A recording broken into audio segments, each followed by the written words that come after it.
Ölkə və dünya gündəmini Baku Press News-dan izləyin. Kanala abunə olmağı unutmayın.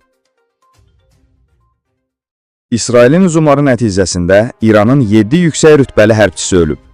Bu barədə İslam İnqilabı Keşikçiləri Korpusunun, yəni Sepahın bəyanatında bildirilib.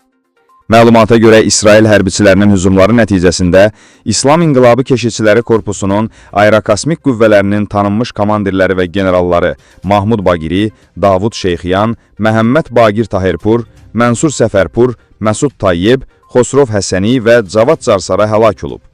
Xatırladaq ki, iyunun 14-də Sepah general-mayoru Məcid Musəvi Sepah aerokosmik qüvvələrinin komandanı təyin edilib.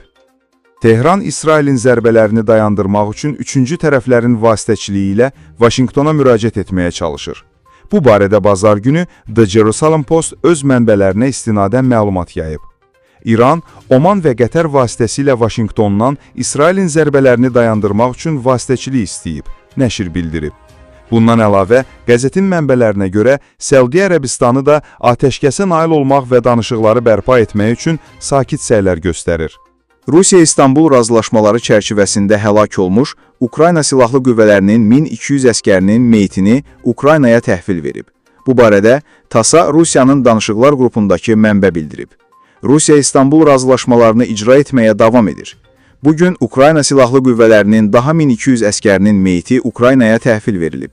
Ukrayna bir dənə də olsun meyit təhvil verməyib deyə mənbə vurğulayıb. İsrail xəstəxanaları dünən gecə İranın yeni zərbələri dalğasında yaralanan 385 nəfəri qəbul edib.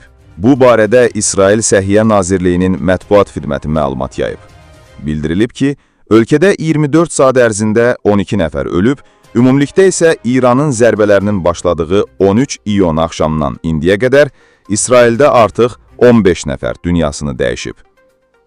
Qeyd olunub ki, xəsarət alanlardan 7 nəfərin vəziyyəti ağır, 40 nəfərin vəziyyəti orta ağır, 298 nəfərin vəziyyəti isə yüngüldür.